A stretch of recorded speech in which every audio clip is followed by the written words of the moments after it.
So when I was in the army, our weekends were very precious, right? And so one of the things that I used to do quite frequently was I'll hook out with my army friends and we hit the disco test, party the night away.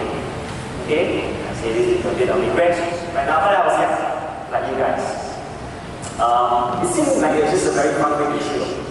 But there was this one evening, so I hooked up, went with my friends, we went to Zouk, and we partying. So we out in the morning, I said goodbye to my friends, to the cab, went back home and showered. I sat down with me on my bed and this one thought just flashed through my mind. And I asked myself this question, is there more to life than this? Than working hard through the week, and then hooking up, partying over the weekend, and then going back in, and then repeating the cycle again. Is there more to life than this? And I would discover for myself that there's something more than fleeting happiness in the parties, but there's lasting joy. There's lasting joy. And I'm going to share a bit of that journey with you this morning. This is the Carolina Queen Emerald. It is an 18.8 carat piece that was cut from a 71 carat rough emerald crystal. Just for comparison's sake, the engagement ring I bought my wife was like 0.5 carat. It's not I could afford, okay? This huge, humongous piece was part of a discovery in 1998. 1998. A man named James Hill. He discovered a small cave emerald on his family's property in North Carolina. The total weight of that stash was 3,300 carats worth of emeralds. That is a treasure of immense worth. And this morning, the parable of Jesus, he tells of something that's similar to this story. It's found in the Gospel of Matthew, commonly known as the parable of the hidden treasure. So this morning we're going treasure hunting. Jesus tells this parable, Matthew chapter 13, verse 44. It says, the kingdom of heaven is like a treasure hidden in a field, which a man found and hid again. And from joy over it, he goes and sells all that he has and buys that field. And so this morning, we're going to have three reflections of this parable, what we can learn from it. Just three simple points. The first is this, that we need to release in order to receive. We need to release in order to receive. So if you remember in the parable, this man comes upon this treasure, but he cannot just take it. It's not legal. Right? So what does he do? He hides it. He goes away, he sells all that he has, all his possessions. Right? He sells all his house, his property, his animals, whatever. Gets the money, he buys the land, and now that land is legally his, and the treasure now is legally his. But notice, he had to sell everything he had to get that treasure, because that treasure was worth so much to release in order to receive. And I'm going to show you a short video that kind of demonstrates this.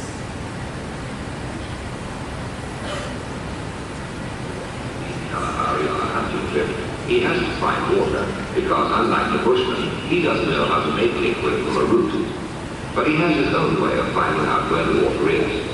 First, he laboriously builds a hole in a giant ant. Then he is sure a baboon is watching him, because he knows baboons are incurably inquisitive.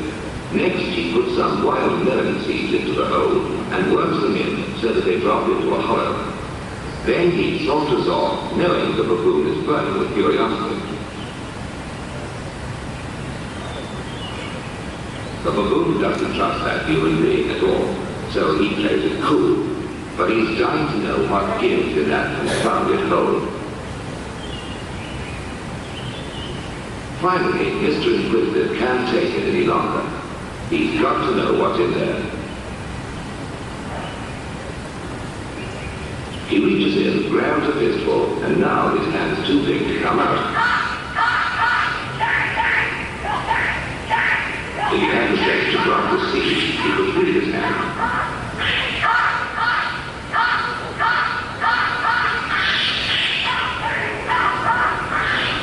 Now he lets go, but it's too late.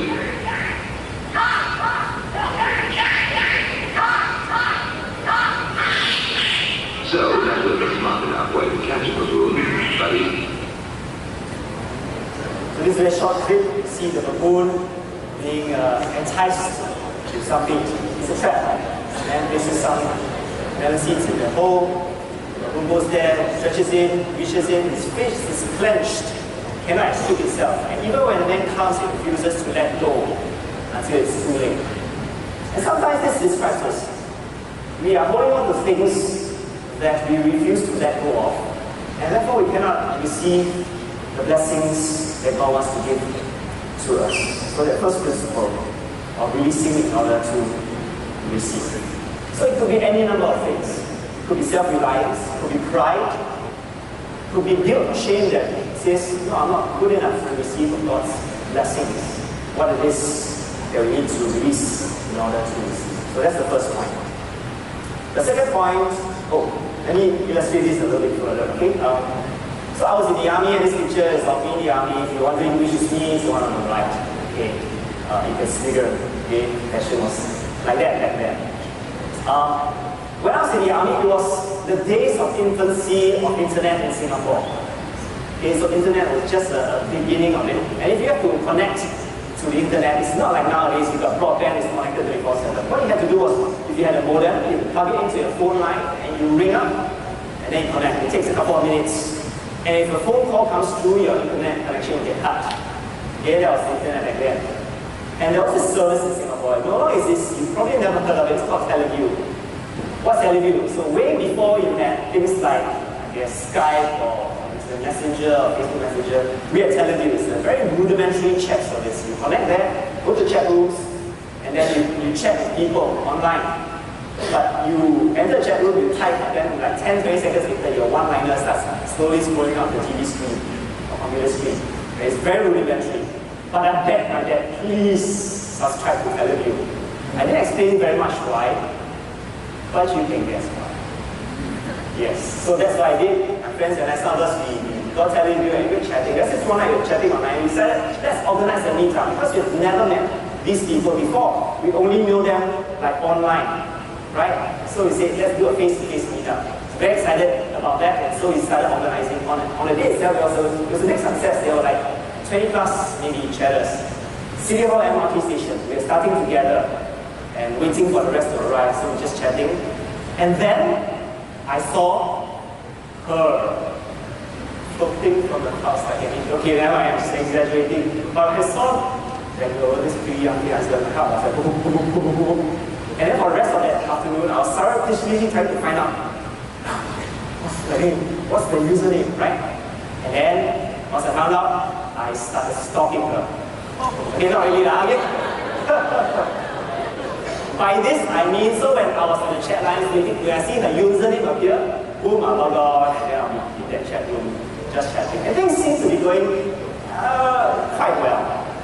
So we progressed from that, and then I got her phone number and we talked like one, and that was like a big thing for me back then. There was this interesting episode, like a Korean drama, I still remember it. So she was going back to her hometown in Malaysia. She was taking the train, Tanjung Pagar railway station.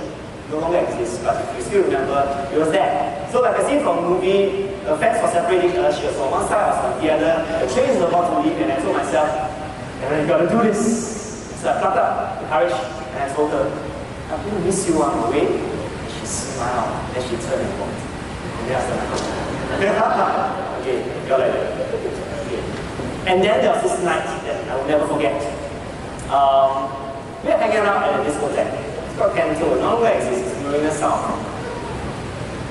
With our friends on the dance floor, and then for the very first time, she took my hand and let me off the dance floor outside, and I floated along with her. And our friends here started out there, right? For the rest of the day, just the two of us were chatting outside. That night, late night, sent home in a cab, best night of my life, up to that point in time. Couple of days, or weeks later, I can't remember, I was watching, I was just waiting for her. And then there was this conversation that struck me, because some guy just mentioned her username. So I was like, okay, just follow the conversation. And then the conversation turned a bit strange, because he was saying something like, I'm so happy, now finally I broke up with my girlfriend, I can now go and pursue Julia, the person at that time. Like, I was like, so what's going on here? Scratch. Cut long story short, this is what I surmised had happened. She went out with me so that he would get jealous, break out with her girlfriend, and chase her. This is my heart.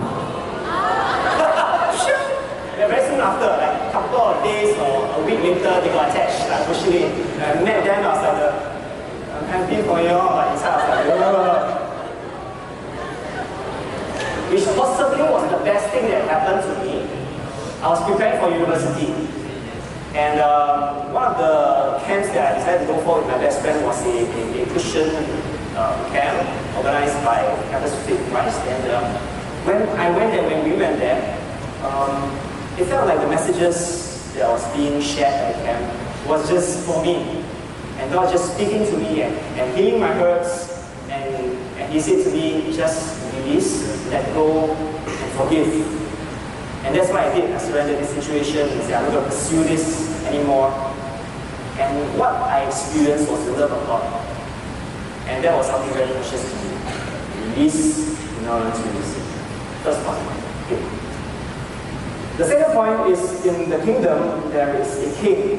So the parable says that the treasure is like the kingdom of heaven, right?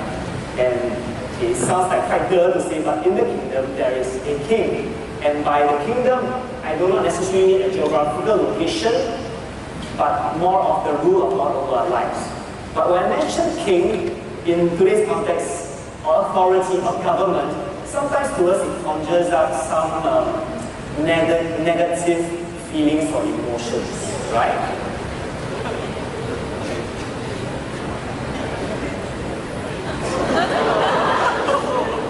I must qualify quite pro-government one, okay? But whatever the case may be, when we think of ruling authority, sometimes there is a negative connotation.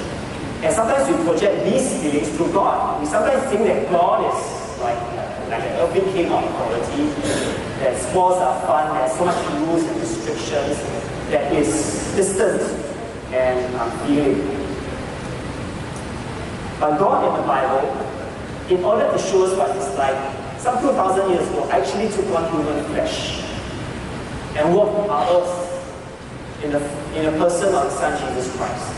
And Jesus Christ came to earth, lived a perfect, sinless life, but died a horrible, terrible, painful, shameful death on the cross. And He did this to demonstrate two things. He did this first to demonstrate that God is holy and sin's consequences is like that, it's ugly. But He also did this to show us what God's love is like. That this is what God will do in order to cleanse us and forgive us of sin. And if you go to scriptures in the Bible and you read the life of Jesus, it's where you're supposed to see the character and nature of God. I'll use one verse to summarize what Jesus was described to be. Mark 10:45 says, "For even the Son of Man," referring to Jesus, "did not come to be served, even though He is King. He did not come to be served, but He came to serve, to love, to heal, and to give His life a ransom for many." What kind of king is God? He's a benevolent king, He's a gracious king, He's a merciful king, He's a loving king. And He invites us to live under His rulership. Now, I want you to imagine, just a thought exercise, I want you to imagine if each of us lived under the two greatest commandments that Jesus talked about in the scriptures. The two greatest commandments: to love God with all our heart, soul, mind, and strength, and to love our neighbor as ourselves. What would our society be like if every one of us lived like that? To love our neighbor as ourselves. Let me push that a little further. The Bible talks about a future coming kingdom. When Jesus returns, He says He's going to fully and finally establish the kingdom of God here, a new heavens and a new earth. What is that kingdom like? You go to the last book of the Bible, the book of Revelation, it talks about a time where God's kingdom will be established. There will no longer be death, no longer be any mourning, crying, or pain. A place where peace, justice, and righteousness and love rule. And I ask you this question: would you like to be part of that kingdom? So that's my second point. The kingdom, there's a king, and this is the kind of king that God is.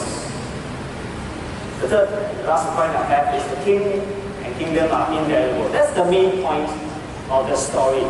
It's invaluable, the treasure of great worth. So, I love Christmas. It's the most wonderful time of the year. Okay, it's my favorite holiday. I don't know, maybe some of you feel the same way. And let me guess that part of why Christmas is so popular is because you get to receive presents or gifts. And so I want you to imagine that this year for Christmas, I'm going to do something extravagant for my wife. I'm going to get her a diamond ring. The key word is imagine. If she gets the win of this, I'm going to begin. Imagine I go to this very classy jewelry store. I've saved up, I've done my research, and I go to the store and says, I'm going to get this one. It's beautiful, okay? I get this. And because it's a classy jeweler, it comes in this fancy box.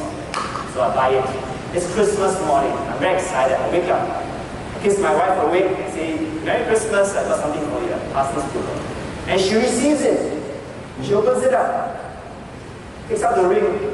Looks at the ring. What a lovely box. This is the most beautiful box I've ever had. Thank you so much for this lovely gift.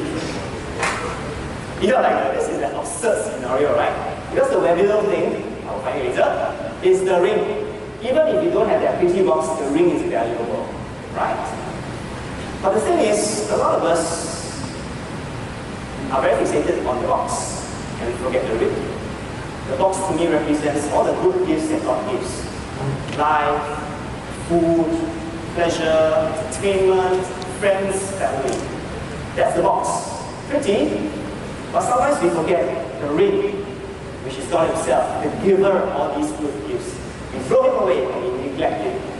And that's something that we should perhaps more consider, because the point of Christmas is really the first 5 letters, which is Christ. Christ is the great gift of Christmas. There is a narrative in the Bible that to me illustrates the parable of the hidden treasure in real life. So this happened, this episode is recorded for us in the Gospel of Luke. It tells of the time after Jesus was born, there were wise men, or magi, astrologers, who came to Jerusalem seeking the King of the Jews, King Jesus, to worship. And they came bearing gifts, gold, frankincense, myrrh. Right? And I'm going to show you a short video. It's a humorous take on this gospel story, but I think it makes a very salient point. So I'm going to let you watch it, and I'm going to conclude.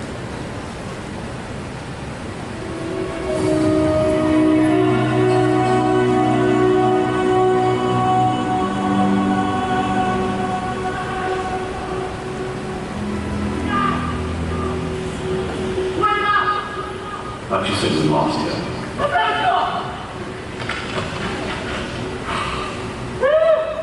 Thank goodness for that star. If it wasn't for that star, I wouldn't have found you guys.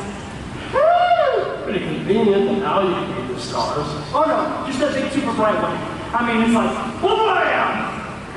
But I'm still taking directions home. Can someone write that down for me? We don't have time for this. We're going to see the Messiah. Look at us, the full wise men. We're inseparable. More like suffering. Speaking of suffering, my feet can't take much more walking. It's been 3 years. You should have been home by now. You guys can blame me all day for losing those camels, but you all knew going into this that my double hitch knot needed a little work. Why don't we proceed in silence, reverent silence? In honor of the Messiah. Totally. Good. So, I was thinking about my gift. I mean, what baby needs white jade anyway, right? We've been over this 1,000 times. White jade represents his purity and goodness. The gold represents his royalty.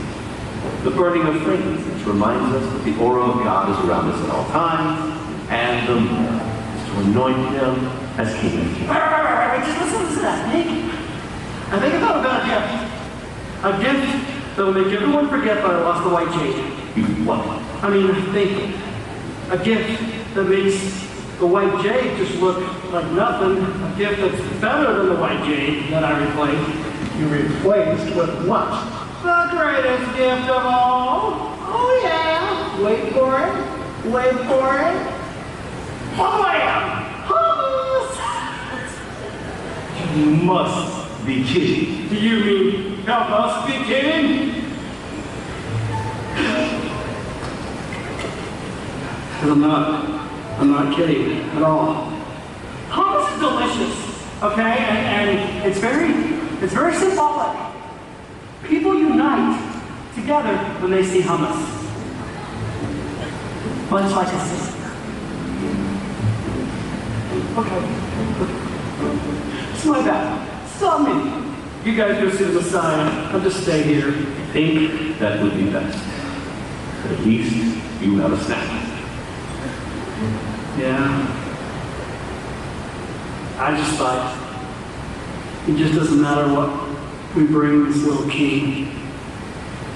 He doesn't need any of our gifts. I mean, you know, he's a savior. I mean, he's a gift to us. Maybe I was hoping he's bigger than all my mistakes. Yeah, I guess that's what I was hoping. All right, see you guys later.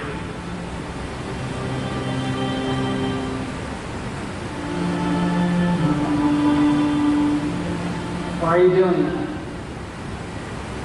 Because I hope he's that kind of a savior too. Let's go.